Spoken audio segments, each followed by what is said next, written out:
ஆமாம், அவர் வந்து சம்ஹார சத்ரு யாகம் பண்ணியிருக்காரு. அப்படின்னா எதிரிகளை பதைப்பது, அழிப்பது, அதான் யாகத்தோட நோக்கம். உங்களுக்கு நிலைமை புரியாது, உண்மை புரியாது. ஏற்கனவே எஸ்.ஏ. சந்திரசேகர் விஜயை கூட்டிகிட்டு பல முறை சபரிமலை கோயிலுக்கு போயிட்டு வந்திருக்காரு. அது மட்டும் நியாயம்னா விஜய் செய்யறது நியாயம்தான்.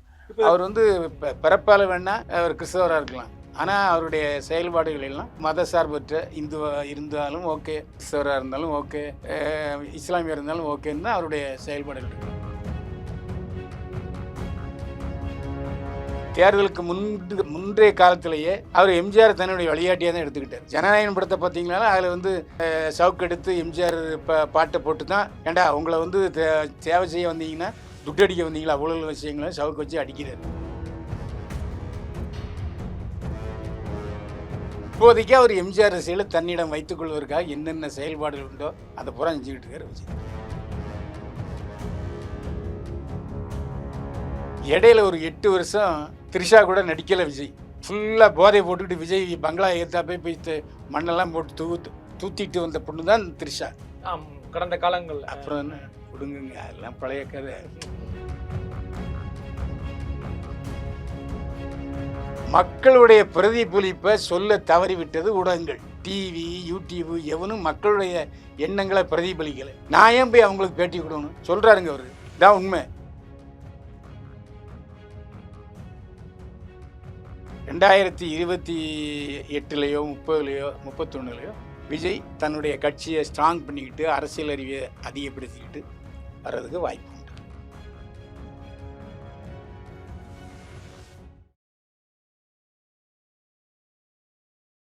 ஆச்சி மசாலா, எந்த சமையலும் ருசி தேடும் ரகசியம். 20 ரூபாய். யாருடைய வாக்கு வங்கியை அதிகமாக கவர்ந்து இழுப்பார் அப்படின்னு நீங்க நினைக்கிறீங்க? திமுகவுக்கு வலுவான ஓட்டுகளை மைனாரிட்டி ஓட்ஸ் தான். மைனாரிட்டி, அந்த மைனாரிட்டி ஓட்டை 100% எடுத்துருவாரு விஜய்.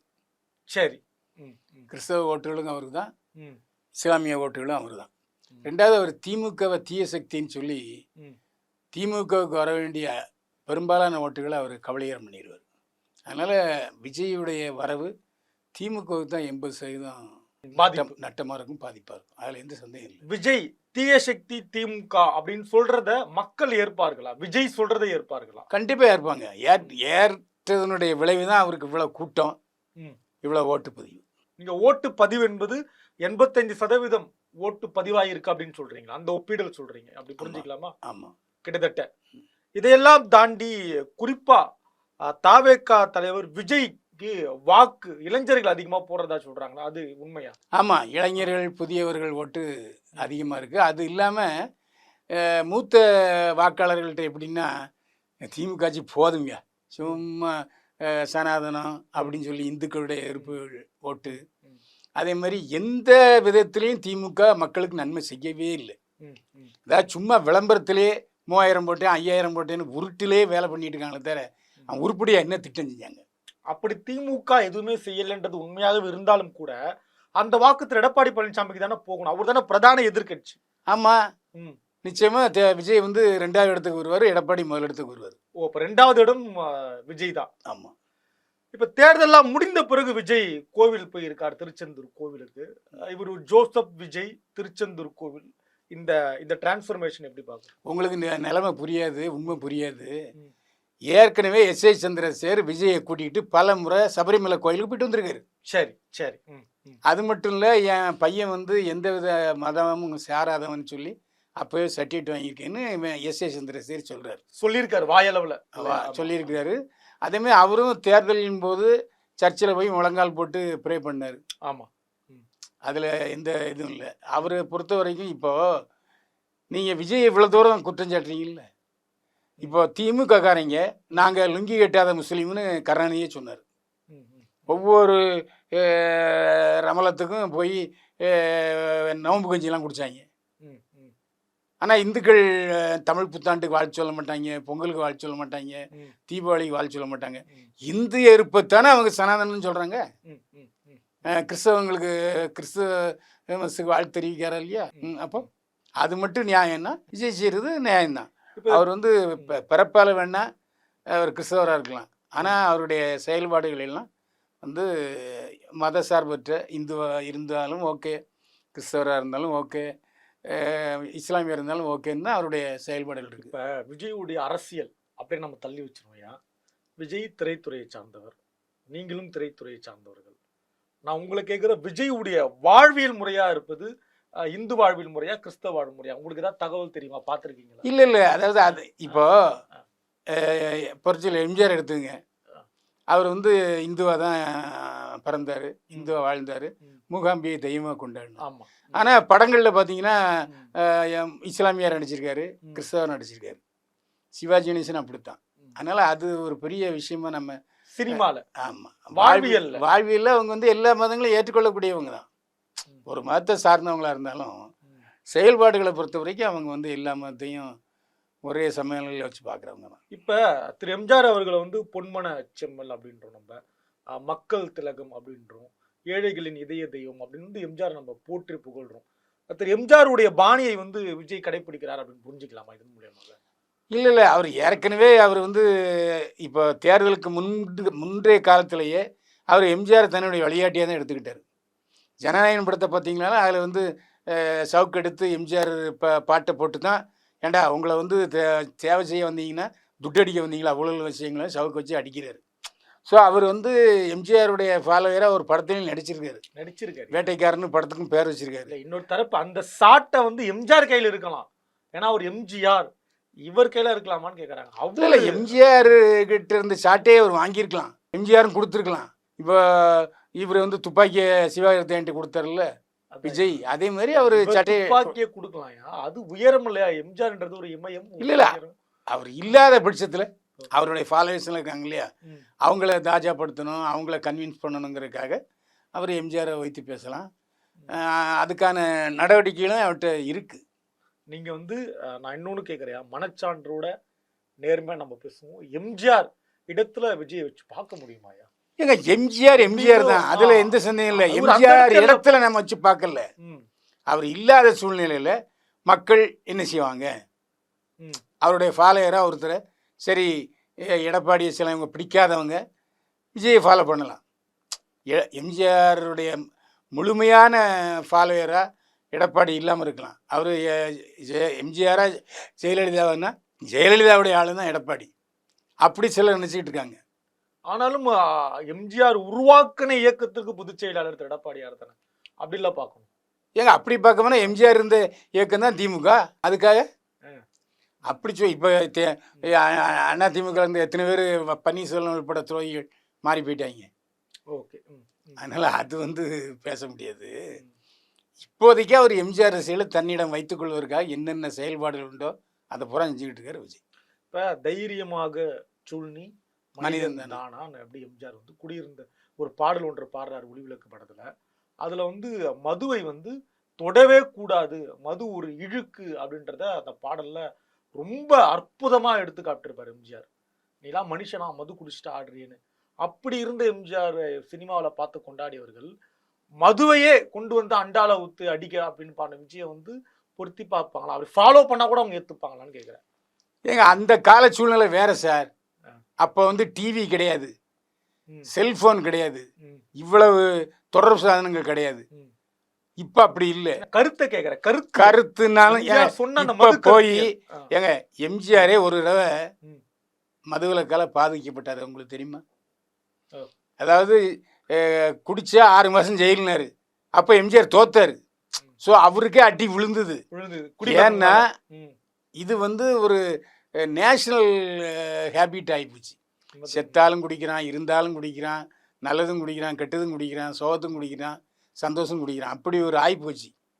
அப்படிப்பட்ட சூழ்நிலை குடிக்காதுன்னா ஒரு 5-6 தலைமுறைகளாக குடிச்சு விட்டு இப்போ குடிக்காதுன்னா அவன் பக்கத்து மேலே போய் குடிப்பான், பாண்டிச்சேரி போவான், இந்த வருமானம் பூரா பாண்டிச்சேரி போவோம். இப்போ நான் தமிழ்நாட்டு கவர்மெண்ட்டே குடியில் வர்ற வருமானம் தான் நடந்துக்கிட்டு இருக்கு. அது மட்டும் இல்லை, ஊழலே 10 ரூபா ஊழல்னு திமுகவுக்கு தான் பெரிய அடியாதனால வந்துச்சு. அதனால் அப்படிப்பட்ட செந்தில் பாலாஜி தான் காப்பாற்றினார் ஸ்டாலின். சரி. ஸோ அதனால் அதெல்லாம் திமுக பண்ணட்டும். விஜய் வந்து அப்படி பொருத்தி பார்ப்பாங்களான்ற மக்கள், அதுதான் கேட்டேன். வேற இல்லை இல்லை, அது ஒரு பெரிய விஷயம் இல்லைங்க. மது. ஆமாம், அது சினிமாவில் அவர் என்ன வேணால் பண்ணலாம், சந்தோஷப்படுத்துறதுக்காக என்ன வேணால் பண்ணலாம். சினிமாங்கிறது ஒரு நிழல். இல்ல அந்த சினிமால கூட தர்மத்தை வந்து ஏங்க சினிமாவில் தர்மத்தை கடைப்பிடிச்ச ஒரே ஒருத்தர் எம்ஜிஆர் தான். அதான் தர்மத்தை பார்த்தா சிவாஜி கணேசன் குடிக்கலையா? குடிச்சிருக்காரு. இரவினில் ஆட்டம் பகலில் போட்டு ரொம்ப அழகா அந்த மாதிரி எம்ஜிஆர் ஒரு தனி, அவரை விட்டுருங்க, அவர் சோலோ. ஆமாம், அவர் ஒரு விதிவிலக்கு. அவரை நம்ம எல்லாத்துக்கும் கொண்டு வரக்கூடாது. இவருக்கு எடுத்துட்டு வராருன்ற விஜய் வலுக்கட்டாயமா எம்ஜிஆருடைய சில கொள்கைகளை அவர் அடாப்ட் பண்ணிருக்கலாம். ஓகே, சரி, சில. இப்ப இந்த திருச்செந்தூர் போய் இந்த யாகம் பூஜை எல்லாம் சொல்றாங்க இல்லையா, அதெல்லாம் பத்தி உங்களுக்கு தகவல் தெரியுமாயா? ஆமா, அவர் வந்து சம்ஹார சத்ரு யாகம் பண்ணியிருக்காரு. அப்படின்னா எதிரிகளை வதைப்பது, அழிப்பது, அதான் யாகத்தோட நோக்கம். ஏன்னா சூரசம்ஹாரம் நடந்த இடம் திருச்செந்தூர்ல. சூரனை எப்படி சம்ஹாரம் பண்ணாரோ அதே மாதிரி இவர் போய் அங்கே போய் இந்த மாதிரி என்னுடைய சத்துருக்களை நீ வதை பண்ணு, சம்ஹாரம் பண்ணு அப்படின்னு சொல்லி யாகம் பண்ணியிருக்காரு. அவங்க வெள்ளி செங்கோல் கொடுத்துருக்காங்க. அதுவும் இல்லாமல் முருகன் 2வது கல்யாணம் பண்ணிட்ட ஊரும் திருச்செந்தூர் தான். தெய்வானிய மணந்த இடம். ஆமாம், அது வள்ளி கோயிலெலாம் எல்லாம் இருக்குது. அதுக்காகவும் போயிருக்கலாம். ஏன்னா எல்லாத்தையும் சொல்லணும்ல. இப்போ விஜய்க்கு இந்த மாதிரியான ஆலோசனை கொடுக்கறதுலாம் யாரியா? இது மாதிரி நீங்கள் யாகம்லாம் வழங்க நம்ம வந்து வெற்றி பெற்றலாம்னு சொல்கிற இந்த அதுதான் தகவல் இருக்கா? இல்லை, அவர் வந்து சுயம் பிரகாசம். அவருக்கு யாருமே ஆலோசனை சொல்ல தேவையில்லை. அப்பா ஆலோசனை எடுக்கலை, அம்மா ஆலோசனை எடுக்கலை, பொண்டாட்டி ஆலோசனை எடுக்கலை. அப்படிப்பட்ட ஒரு மற்ற ஆலோசனை ஏங்க போரு. திடீர்னு ஒரு 10 மணிக்கு யோசனை பண்ணியிருக்கோம், எப்பா நாளைக்கு திருச்செந்தூர் போகிறோம்ப்பா சொல்லியிருக்கலாம். புஷ்டி ஆனந்தெலாம் விஜய்க்கு ஆலோசனை சொல்கிற அளவுக்கு பக்குவம் உள்ளவர் இல்லை, அனுபவம் உள்ளவர் இல்லை. ஆனால் இட்டுன்னு வந்துடுறாரு. ஆமாம், அதே கஷ்டம். அவரே சொல்கிறார், இட்டுன்னு வரதுக்குள்ளே போதும் போய் நான் ஐடியா அப்படின்னு சொல்கிறாருல்ல. அவரு விஜய் என்ன சொன்னாலும் பொம்பு மாடு மாதிரி தலையாட்டுறவர், அவ்வளோதான். அங்கே இருக்கிறவங்க யாரும் அவருக்கு பெரிய ஆலோசனைகள் சொல்கிறதுக்கான தகுதி உள்ளவங்களும் இல்லை, அதை கேட்குற சூழ்நிலையில் விஜயும் இல்லை. சமூக வலைத்தளங்கள்லையா இந்த முகநூல், ட்விட்டர் மாதிரியான வலைத்தளங்கள் என்ன எழுதுறாங்கன்னா, விஜய்க்கு வந்து இந்த மாதிரியான யோசனை எல்லாம் கொடுக்கறது திரிஷா அப்படின்லாம் எழுதுறாங்க. அதெல்லாம் பொய்யா? அதெல்லாம் பொய் தான். ஒரு விஷயம், விஜய் ஏன் தெரியுமா பேட்டி கொடுக்க மாட்டேங்கிறாரு? ஏன்? மக்களுடைய பிரதிபலிப்பை சொல்ல தவறிவிட்டது ஊடகங்கள். டிவி, யூடியூப் எவனும் மக்களுடைய எண்ணங்களை பிரதிபலிக்கலை. நான் ஏன் போய் அவங்களுக்கு பேட்டி கொடுக்கணும் சொல்கிறாருங்க. அவர் தான் உண்மை. அப்படி யாருக்கிட்ட சொல்லியிருக்காரு? அவர் தன்னுடைய கட்சிக்காரங்கிட்ட சொல்லியிருக்காரு, கட்சிக்காரங்க வெளியே சொல்லியிருக்காங்க. ஏன் எங்கள் தலைவர் வந்து வெளியே ஊடகங்களில் பேசலைன்னா, ஊடகங்கள் எங்கேயா உண்மை சொல்லுதையா? காசை வாங்கிட்டு பேசுகிறாங்கய்யா. காலையில் 8 மணிக்கு விஜய் வந்து வீட்டில் கிளம்பி மதியம் 4 மணிக்கு பேசுகிற வரைக்கும் நான் பேர் சொல்ல விரும்பாத ஒரு 4 முன்னணி தொலைக்காட்சி வீட்டு வாசல்லே இருந்து விசுவாசமாக இருக்காங்க விஜய்க்கு.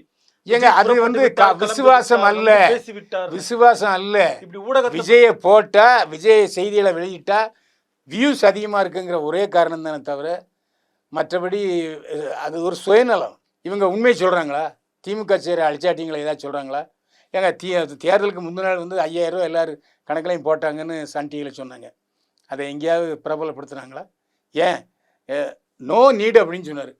தேவையில்லை, நான் வந்து ரிவ்யூ கொடுக்க விரும்பலை, நீங்கள் சொன்னதுக்கு பதில் சொல்ல விரும்பலைன்னு சொல்லிட்டு போனார் அஜித்.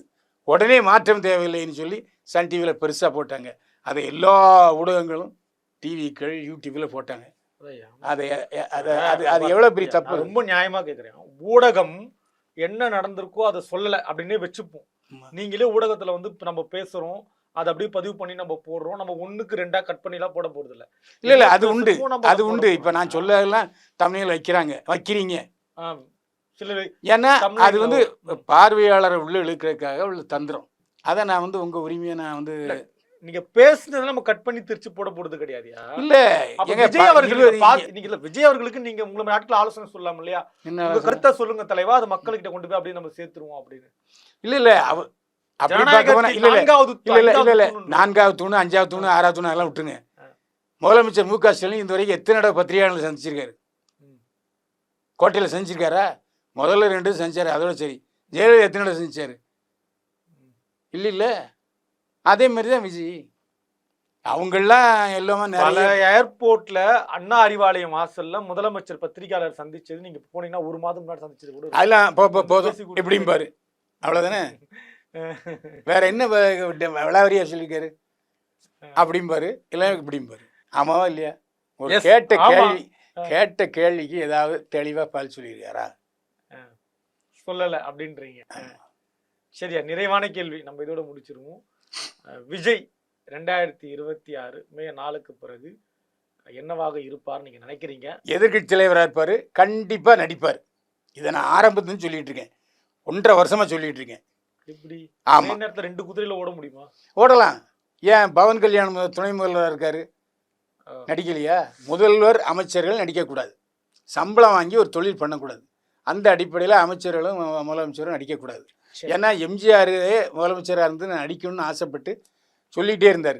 பெர்மிஷன் கேட்டு பிரதமர்கிட்ட கடிதமும் போட்டார். மொராஜி பாய் சொல்லிட்டார், ஒழுங்காக நடிக்கிறதா இருந்தால் ஓடி போயிரு, சிஎம்மாக இருந்து நடிக்க விடனார். அதோடு அந்த ஆசையை மூடிட்டார் எம்ஜிஆர். அதே மாதிரி எதிர்க்கட்சி தலைவராக இருப்பார், இல்லை எதிர்க்கட்சி தலைவர் வேற ஒருத்தர் கொடுத்துருவார், ஆனால் நடிப்பார். ஏன்னா ஜனநாயகன் படம் எதிர்பார்த்த வெற்றியை பெறாது, எழுதி வச்சிங்க. ஜனநாயகன் லாபம் இல்லை. என்ன நீங்களே எப்படி சொல்றீங்க? ஆமாங்க, படம் ஓடாது, எழுதி வச்சிங்க. நான் உண்மையை தானே சொல்லுவேன். அதை எப்படி சொல்றீங்க? எதன் அடிப்படையில் சொல்றீங்க? உங்களுக்கு என்ன காழ்ப்புணர்ச்சி? இவ்வளவு நேரம் நல்லா பேசிட்டு இருந்தோம், நிகழ்ச்சி ஏங்க காழ்ப்புலாம் ஒன்றும் கிடையாதுங்க. படம் ஓடாது, எழுதி வச்சிங்க. அது எதனால? படம் அந்த படம் அவ்வளோ ஒர்த்து இல்லை. அதுதான் நீங்களே பார்த்தவங்களே சொல்றாங்க. பார்த்தவங்களே அப்படி சொல்றாங்க. நீங்கள் படம் பார்த்த பிறகு உங்களுக்கும் தெரியும். இது ஜனநாயகன் வீடியோவில் வெளியே வந்ததை பற்றி இது வரைக்கும் விஜய் கருத்து சொல்லாத கூட இதான் காரணம். அதனால் அவர் இன்னொரு படம் நான் நடிக்க போகிறேன் தயாரிப்பாளருக்குன்னு சொல்லிட்டாரு. அந்த படம் சூப்பர் ஹிட்டாக ஓடும், அதில் எந்த சந்தேகமும் இல்லை. அதனால் தொடர்ந்து அவர் நடிப்பார். ஏன்னா இந்த ஆட்சி எத்தனை வருஷம், 2 வருஷமா 3 வருஷமா இல்லை 5 வருஷமானு தெரியாது. 2028லையோ 30லையோ 31லையோ விஜய் தன்னுடைய கட்சியை ஸ்ட்ராங் பண்ணிக்கிட்டு அரசியல் அறிவை அதிகப்படுத்திக்கிட்டு வர்றதுக்கு வாய்ப்பு உண்டு. இன்னொன்று சொல்றாங்க, அந்த 42 பேர் கரூர்ல இறந்துட்டாங்க இல்லையா, அந்த பழி பாவத்திலிருந்து தன்னை தற்காத்து கொள்ள விஜய் இந்த யாகம் பண்றாருன்றாங்க. அது உண்மையா? அதெல்லாம் ஏங்க, யார் பாவம் செய்யாதவன், யார் தவறு செய்யாதவன்? எல்லாரும் தப்பு செய்யறவன் தான். எல்லாரும் கோயிலுக்கு போறவன் எல்லாரும் தப்பு பண்றோம், பாவம் பண்றோம். இதுல சொல்றேன், இந்த 42 பேரை மாசா ஒரு தப்பு நடந்திருக்கு இல்லையா? இல்ல அது அவரே விஜயே சொல்லிட்டாரு. அதுக்கு நான் காரணம் அல்ல, ஓப்பனா சொல்லிட்டாரு, பொதுக்கூட்டத்திலே சொல்லிட்டாரியா? ஆமா. இல்ல ஒருவேளை அந்த ஆன்மாக்கள்லாம் தங்களை அதெல்லாம் ஒண்ணும் கிடையாது. அதாவது எனக்கு எதிரிகள் நிறைய பேர் இருக்காங்க, அவங்கள சத்ரு சம்ஹாரம் பண்ணணும். ஏன் துர்கா ஸ்டாலின் அம்மா பண்ணலையா? அவங்களும் அதே தான் பண்ணிட்டு இருக்காங்க. அவங்களும் யாகம் பண்றாங்களா? பண்றாங்க. கொடைக்கானல போய் யாகம் பண்ணிட்டு இருந்தாங்க. இப்போ இவரு யாகம் பண்றாங்க. ஆமா ஆமா. அதனால நீங்க உண்மையாக நீங்க இத்தனை வருஷத்துல இந்த யாகம்லாம் பழிக்குமாயா? நடந்தா பண்ணா ஏவி விட்டா மனசாட்சிக்கு விரோதமா நடக்கலைன்னா எதுவும் நமக்கு நடக்காது. இப்போ நம்ம உண்மையை சொல்லணும்னு வச்சுங்க, எந்த யாகமும் நம்ம செய்ய வேண்டியதில்லை. கோயிலுக்கு போனோமா, ஹலோ நான் நல்லா இருக்கேன், நீங்கள் நல்லா இருக்கீங்களான்னு போயிட்டே இருக்கலாம். நான் நாத்திகவாதி அல்ல. நாத்திகத்துக்கும் ஆத்திகத்துக்கும் என்ன வித்தியாசம் தெரியுமா? சின்ன கோடு தான். சின்ன கோடு. கடவுளால் முடியும் என்பது ஆன்மீகம். கடவுளால் தான் முடியும், கடவுளால் மட்டுமே முடியுங்கிறது மூடநம்பிக்கை. ஏன்னா மூடநம்பிக்கை கிடையாது, ஆன்மீகம். அதான் உண்மையான ஆன்மீகம். ஆமாம். ஏன்னா நமக்கு மேலே ஒரு சக்தி இருக்குது, அது இயற்கைன்னு சொல்கிறான் நாத்திகவாதி, நான் ஆன்மீகவாதின்னு, நான் கடவுள்னு சொல்கிறேன். அதில் 2 பேரும் தெளிவாக இருக்காங்க. ஆமாம். நம்ம யாரையும் தொல்லை பண்ணுறதில்ல. ஆனால் அப்போ இந்த யாகம்லாம் விஜய்க்கு ஒரு இல்லை, மற்றவங்களை திருப்திப்படுத்துறதுக்காக மற்றவங்களும் சொல்லியிருக்கலாம், புசியானன்னு சொல்லியிருக்கலாம், கூட இருக்கவங்க சொல்லியிருக்கலாம், இல்லை அங்கே உள்ள கட்சிக்காரங்களே சொல்லியிருக்கலாம். சரி, அவங்க மனசு ஏன் நம்ம நோகணும் அப்படின்னு சொல்லி அவர் ஒத்துருக்கலாம். அதெல்லாம் இது மனமும் செஞ்சாருன்னு நான் சொல்ல மாட்டேன். இந்த நடிகை தோழி அந்த கட்டுப்பாட்டெல்லாம் விஜய் கிடையாது, உண்மையாகவே கிடையவே கிடையாது. ஏங்க, த்ரிஷா சொல்லி விஜய் கேட்கக்கூடிய அளவுக்கு விஜய் சிந்திக்கிற ஆற்றல் இல்லாதவர், நல்லா சிந்திக்கிறவர். அதாவது நம்ம எஸ்ஏ சந்திரசேகர் சொன்ன மாதிரி 3 படத்துக்கு தாங்க என் கூட கதை கேட்டார். 4வது படத்துலேருந்து அவர் தனியாக கேட்க ஆரம்பிச்சிட்டார். அவர் சுயம்பாயிட்டார். அவர் எங்கள் பிள்ளை தான், ஆனால் தத்து கொடுத்துருவோன்னு சொன்ன மாதிரி அவர் தனி ராஜபாட்டையில் போயிட்டே இருக்கார். அப்போ இந்த த்ரிஷா தான் கட்டுப்படுத்துகிறாங்க அவர் அப்படிலாம் சொல்கிறாங்க. அதெல்லாம் போய் ஜெயலலிதா எம்ஜிஆர் கட்டுப்படுத்தினாங்களா? வாய் முடியவே முடியாது. அதே தான். அவங்க வேலையை பார்த்துட்டு இருக்காங்க, இவங்க வேலையை பார்த்துட்டு இருக்காரு. ஆனாலும் த்ரிஷா வந்து நான் வந்து எப்போதுமே வந்து விஜயோட ஒரு அண்டர்ஸ்டாண்டிங்கில் இருக்கேன், நட்புறவில் இருக்கேன்னு தொடர்ந்து சொல்லிகிட்டு இருக்காங்க. இப்போ கூட அவங்க ஒரு ஓட்டு போட்டு வந்த உடனே ஒரு அந்த விரலை காமிச்சு அவரும் விஜயும் ஜோடியாக நடித்த பாட்டை தான் பின்னால் போட்டாங்க. நீ பார்க்கலையா? அதெல்லாம் கவனிக்கிறீங்க? இல்லை அதெல்லாம் அதாவது ஒரு ஊடகவியலாளனா கிட்டத்தட்ட 80% நாட்டு நடப்பு யார் என்ன சொல்கிறாங்க, யார் உளர்றாங்களா இல்லையா எல்லாம் தெரிஞ்சுட்டு பேசுகிறவன் தான் ஏற்றுப்பாங்க. இப்போ நான் பேசுகிற ஏதாவது ஒரு குறை இருந்து வச்சிங்க கண்டுபிடிச்சிருவாங்க, கீழே போட்டு நாரடிச்சிருவாங்க. யோ எங்கேயா விஜய் அப்படி சொன்னார், த்ரிஷா அப்படி சொன்னாங்களா அப்படின்னு கேட்டுருவாங்க. அது அல்ல. ஏன்னா விஜய் வந்து அவர் பிரபால கிறிஸ்தவராக இருந்தாலும் இந்து மதத்துக்கு ஆதரவாளர், வாழ்வியல்ல ஆமாம் இஸ்லாயத்துக்கு ஆதரவாளர் தான், அதே மாதிரி இந்துக்களுக்கும் ஆதரவாளர் தான். அவர் யாருக்குமே எதிரி அல்ல. ஏன்னா அவர் வந்து பெரியார் அப்படின்னு ஒரு படத்தை வச்சுக்கிட்டாரு, அவ்வளோதான். இப்போ டிஎம்காரங்க எத்தனை பேர் பெரியார் ஃபாலோவராக இருக்காங்க? எவனுமே பெரியார் ஃபாலோவராக இருக்க முடியாதுங்க. அந்த அளவுக்கு ஒரு பல விஷயங்களை அசிங்கமாகவும் அவதூறாகவும் கேவலமாகவும் தமிழ் மொழி உட்பட பேசியிருக்காரு. சில விஷயங்களை எடுத்துக்கலாம். பெரியார் வந்து அவருடைய பேச்சுக்கள் செயல்பாடுகளை 100க்கு ஒரு 10% 20% அவர் செஞ்சிருக்காரு. அந்த மாதிரி தான் விஜய் ஃபாலோ பண்றாரு. அதாவது ஒரு 20% ஃபாலோ பண்றாரு, 80% நோ நோ நோ அப்படின்றாரு, அப்படின்னு விட்டுருவாரு. சரி, அப்போ வந்து இப்போ நம்ம இது மூலயமா த்ரிஷா விஜய் எல்லாம் வந்து பெரிய இதெல்லாம் அவங்க சப்போர்ட் எல்லாம் கிடையாது, அவங்க ஆதரவுலாம் கிடையாது, அதுதான் கண்ட்ரோல்ல கிடையாது. த்ரிஷா கண்ட்ரோல்ல விஜய் இல்லவே இல்லை, அதுதான் உண்மை. அதை நான் வந்து அடிச்சு சொல்லுவேன். ஏன் தெரியுமா? இடையில ஒரு 8 வருஷம் த்ரிஷா கூட நடிக்கல விஜய். ஃபுல்லாக போதை போட்டுக்கிட்டு விஜய் பங்களா ஏற்றா போய் மண்ணெல்லாம் போட்டு தூத்திட்டு வந்த பொண்ணு தான் த்ரிஷா கடந்த காலங்களில். அப்புறம் என்ன கொடுங்குங்க, அதெல்லாம் பழைய கதை. அதாவது மாற்றம் ஒன்றே மாறாது. சரி சரி சரி, அதான் உண்மை, அதான் உண்மை. நன்றி, மீண்டும் சந்திப்போம். வாழ்க வளமுடன். ஆச்சி மசாலா, எந்த சமையலும் ருசி தேடும் ரகசியம். 20 ரூபாய்.